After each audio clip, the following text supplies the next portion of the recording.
नमस्कार, मैं हूं Prajapati Satyaveer Singh Khera. NCR Prajapati marriage bureau group चला रहा हूं।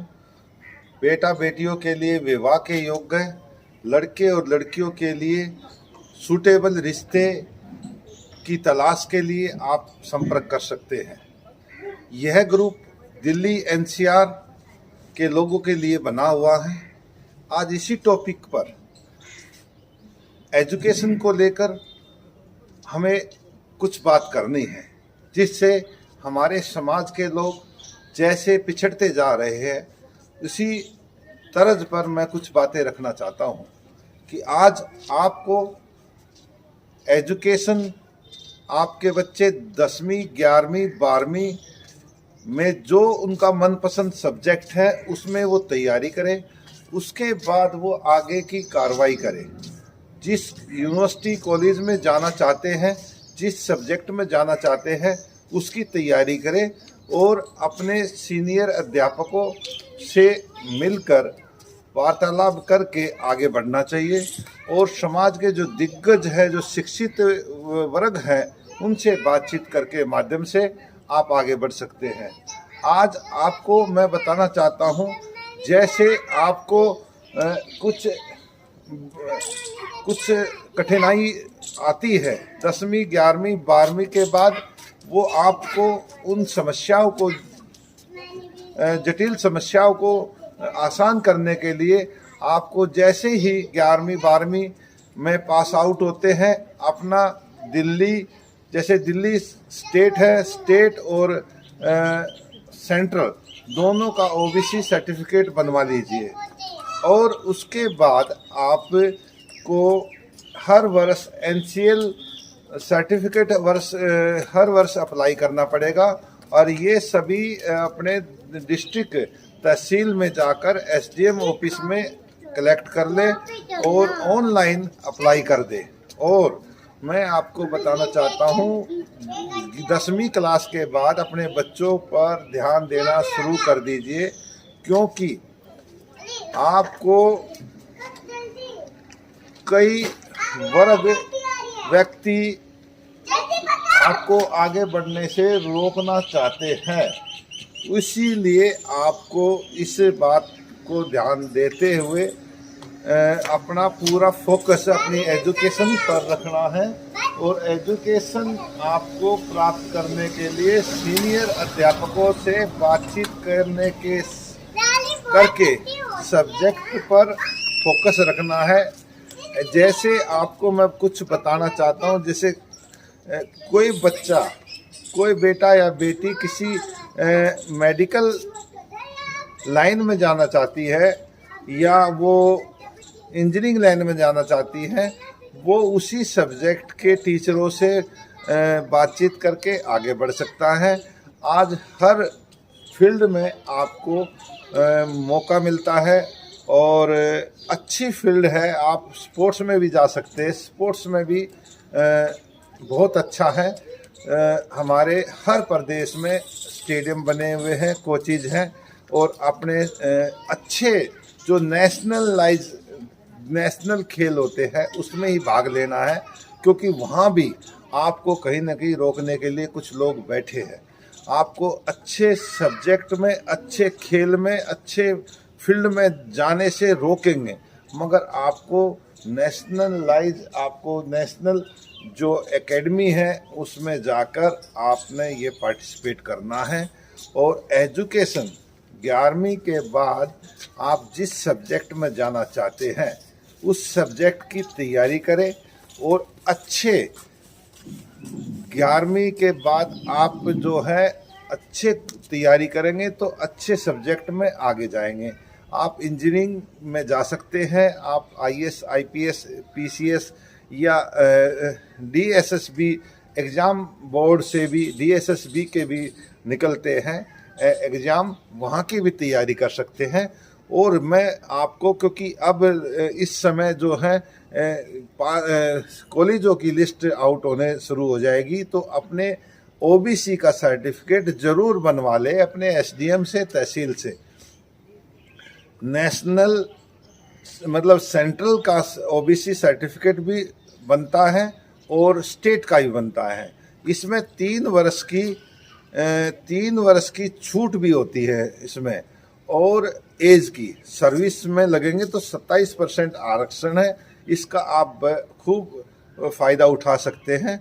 और आपको इस क्षेत्र में कोई जानकारी मेरे द्वारा आपको आवश्यकता है तो मेरे से संपर्क भी कर सकते हैं। एनसीआर प्रजाति मैरिज ब्यूरो के सभी सदस्य इस आपको आप एलएलबी करना चाहते हैं, वकालत में जाना चाहते हैं तो उसके भी आप तैयारी कर सकते हैं। और अपने समाज के जो पुलिसकर्मी हैं उनसे जानकारी भी ले सकते हैं, कानूनी जानकारी। वकील के पास जाएंगे तो आपको फीस लगेगी किसी केस में, मगर उससे अपने पुलिस ऑफिसर जितने भी हैं वो आपको कानूनी जानकारी भी बहुत अच्छा तरीके से दे सकते हैं। आप एजुकेशन में बढ़िए और ये ना सोचिए बच्चा कोई कमज़ोर है तो उसको आईटीआई की तरफ आगे ले जाए, इंजीनियरिंग की तरफ आगे ले जाए।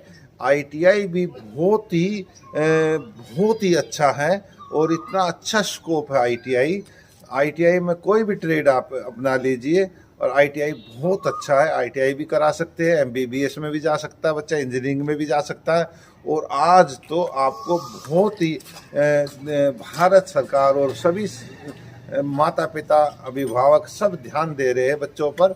तो आज भी आपने तैयारी करनी है। आज हमारे लोग एमबीबीएस में भी आने लग गए, एमडी में भी आने लगे और आईएएस एग्जाम में भी क्वालिफाई होने लग गए।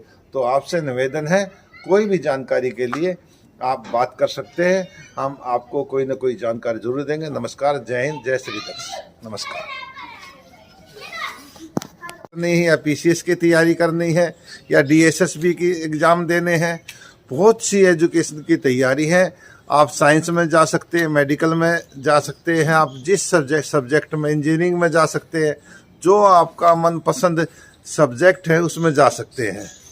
मगर उससे पहले आपको अपने ज़िले के एसडीएम तहसीलदार के पास जाकर ऑनलाइन आपको सबसे पहले अपने ओबीसी स्टेट ओबीसी और सेंट्रल ओबीसी का सर्टिफिकेट बनवा ले और उसके साथ में हर वर्ष एनसीएल का सर्टिफिकेट ज़रूर बनवा ले। ये समस्या आपको हर वर्ष आएगी जब तक आपकी सर्विस नहीं लगती है, जब तक आप एग्ज़ाम देते रहते हैं, तैयारी करते रहते हैं। तो NCL certificate, non criminal certificate जो हर वर्ष बनता है वो अपना बनवा ले। और दिल्ली, जैसे दिल्ली प्रदेश में, हरियाणा में है, वो सेंट्रल और स्टेट का ओबीसी का सर्टिफिकेट ज़रूर बनवा ले। और आपको आज के समय में हर क्षेत्र में जिस सब्जेक्ट में आपकी रुचि है उस क्षेत्र में आप बढ़ सकते हैं, वो आपको इजी लगेगा, आसान लगेगा। मगर जैसे आपको कई तरह का प्रलोभन दिया जाता है कि आप एलएलबी कर ले, एलएलएम कर ले, या किसी सब्जेक्ट में जाने से पहले आपको अपनी तैयारी, अपने अनुभव, अपने सीनियरों से गाइड लेकर, जानकारी लेकर आगे बढ़े। देखिए, एलएलबी करने के बाद आपको प्रैक्टिस करने में 5 साल का समय लगेगा और 5 साल का समय बहुत लंबा समय होता है।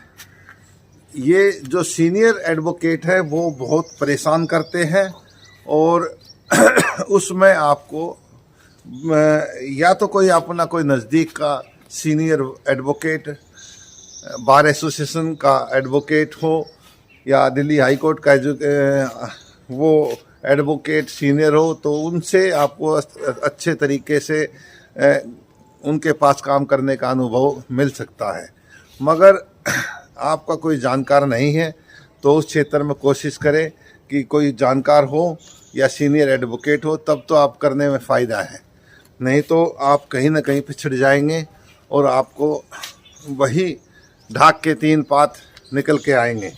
क्योंकि जब तक आपको पूरा एक्सपीरियंस नहीं होगा काम का और जब तक आप ऐसे ही पिछड़ जाएंगे। और ऐसे ही 12वीं क्लास के बाद आपको कोचिंग की तैयारी करनी है, जिससे कि आप बहुत तरह के एग्ज़ाम होते हैं।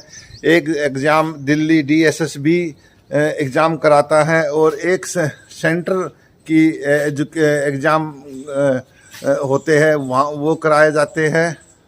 DSSB CS board central board है वो भी एग्ज़ाम कराते हैं। आपको जो आपके मन में है, आज के समय में सबसे ज़्यादा मैं कहता हूँ जो बच्चा कमज़ोर भी है ना, वो आज के समय में ITI भी करेगा तो वो भी कभी पीछे नहीं रहेगा। काम करने वाला अनुभवी हो, तजर्बेकार हो, एक्सपीरियंस हो तो वो कहीं भी मार नहीं खाएगा। आज का अनुभव आपको ज़रूर सीनियरों से गाइडेंस मिलनी चाहिए। सीनियर जो आपके समाज के या कोई जानकार है उनसे ज़रूर संपर्क में रहे। 10वीं 11वीं क्लास में जाने से पहले, 11वीं क्लास में जाने से पहले आप किसी न किसी से जानकारी लेके आगे बढ़े। मैं बार बार आपको रिक्वेस्ट करना चाहता हूँ, हर वर्ष बहुत से बच्चे इसी जानकारी के अभाव में पिछड़ जाते हैं। आपको इस तरह की जानकारी नहीं मिल पाती जिससे कि आपको एग्ज़ाम की तैयारी कराने में और एग्ज़ाम को कैसे आगे बढ़ना है एग्ज़ाम के लिए वो आपको नहीं मिल पाते। इसलिए आपसे निवेदन है कि ज़्यादा से ज़्यादा अपने सीनियर से, अपने अध्यापकों से उनकी जानकारी ले और आप आगे बढ़ें। नमस्कार, जय हिंद, जय श्री दक्ष।